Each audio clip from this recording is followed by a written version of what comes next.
They can't be setting up lighting for every fucking thing. Okay.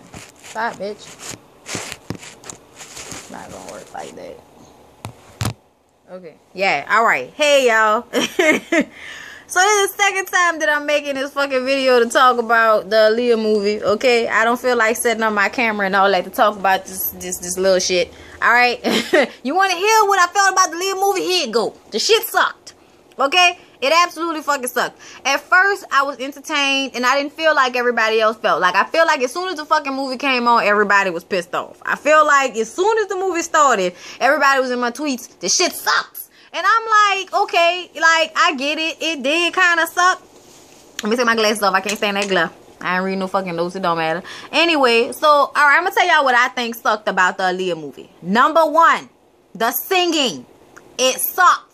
They should have got somebody who knew how to sing. For real, for real. Don't get somebody who kind of know how to sing, but you know, they mostly just an actor. No, fuck all that. You get somebody who is trained, who knows what the fuck they're doing, so they can actually mimic the voice. If you are a vocalist, a lot of the times you can mimic somebody else's voice. So if the bitch could not mimic Aaliyah's voice good enough, she shouldn't have got the job, okay? But I'm not gonna front on Alexandra shit because I feel like I liked her. Y'all see this fucking GoDaddy commercial? That shit's so funny.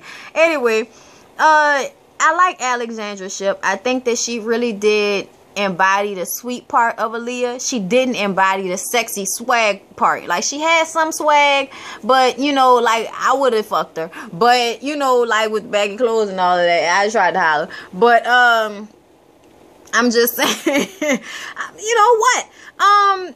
Yeah, so in that way, I thought it was cool, but I felt like there probably were better people out there who could have played that part a little bit better, and I feel like they rushed it.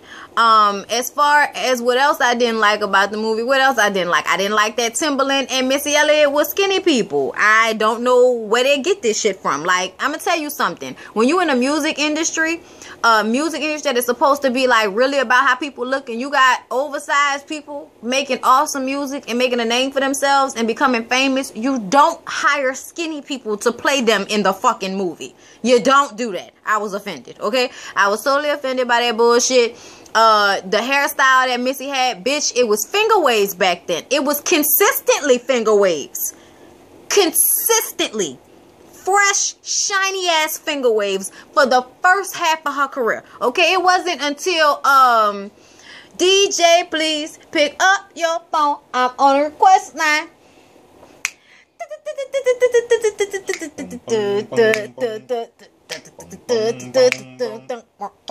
Like, I'm just saying, like, is that your chick? People, you don't know, me and Timberland been hot since 20 years ago. So with the dilly, yo, I see 20 years ago. Y'all heard what I said? 20 years ago. So that means don't give me, get your freak on hairstyle. Or even now, like, you know, hairstyle. And yeah, Missy might have been wearing tracksuits back then, but she most likely had on a Tommy Hilfiger shirt and jean set. Okay? More than likely. Because that's all motherfuckers was wearing back then was Tommy Hilfiger. So, all of this shit, see, here's the thing. You have to pay attention to detail when it comes to movies like this. But I'm gonna be real with y'all. I wasn't expecting Lifetime to give me Selena or give me Ray. Like, no, that's HBO, and that's a silver fucking screen to the movies fucking movie. That's not a cable movie, okay? That's the real movies movie. Okay, so there's way more money.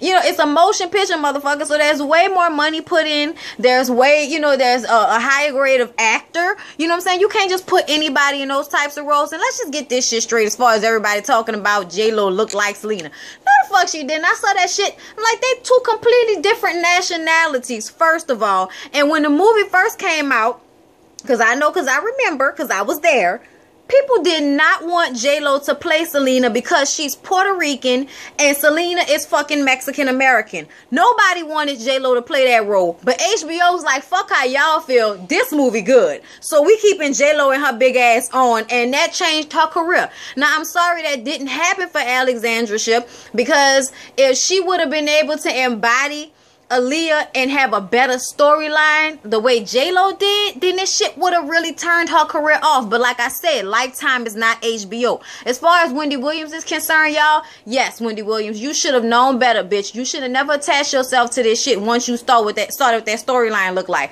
But I'm not stupid, so I know that as one of the 5 producers on the fucking movie, she probably didn't have any creative control. Her whole control was probably, you know, Wendy Williams production, watch it. You know, I'm on Wendy Williams show, watch it. You know, Alexandra Shipp on Wendy Williams show, watch it. Like, that's what that was. That was advertisement. That's what that was. So I want everybody to stop like going in so hard. But I feel like people love, you know, to hate Wendy. They love to go in on Wendy. And Wendy told y'all may have, you know, y'all opinions, but at the end of the day, it was the second grossing cable movie this year. So she made her money, and that's what it is. She said Alexandra did a good job and we kept it moving. I don't know why people always tear into Wendy so bad, because she never replies to any of that shit. She never replies to it. She don't reply to you, you know, you celebrities. When y'all say shit, she don't care. She doing her job on her show, and after that, she clicked the fuck out. And I totally understand. Like, nobody cares about this shit after after their job is over. But I do feel like she should have cared more about this Aaliyah project. But like I said, not a motion picture, so I wasn't putting all my trust into the shit from the very beginning. I was watching to see how it was gonna go, but Lifetime has been fucking up lately. A day late and a dollar short was off the chain. That shit came on during the day before Aaliyah movie came on, and we was in here watching that shit. That was a good movie, but you got Whoopi, you got Pam, you got, you know, Kimberly Elise, you got Anika Noni Rose, and these, you know, Mekhi Phifer. These not people you just gonna be, you know, paying a couple of okay, like Ving Rhames, god damn it, okay, Holiday Heart.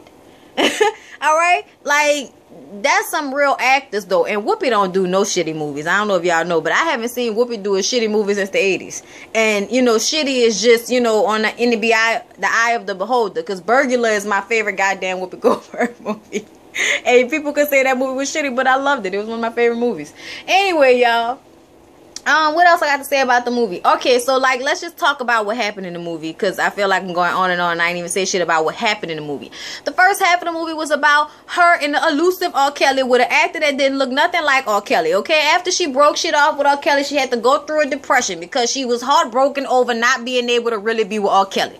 The thing that killed me was it went from meeting R. Kelly, him not being interested, her singing a song, him falling in love, and then them getting married and showing up at the people's house like, he's my husband, no. And it's like, and he's just standing there like, well, you know, I don't know what you want me to do, Aaliyah. I gotta go. Your daddy gonna beat my ass. I gotta go. Like, I don't know why that scene just didn't seem believable to me for some reason. It was just crazy. And then from there, we go to her, okay, I'm getting back in the studio with Skinny, Timberland, and Missy, okay? And really fighting hard for them. And I thought that was a cool thing to show, because we all know that, think about it, yeah, like they really did make each other, because even though Aaliyah did well with that first album and she already had, you know, success, it wasn't shit until 1 in a Million came out. I'm telling y'all right now, that is like, I have both CDs, and the first one was good, but 1 in a Million was on a whole nother fucking level, okay? Even the third Aaliyah album, the self-entitled album that came out, you know, right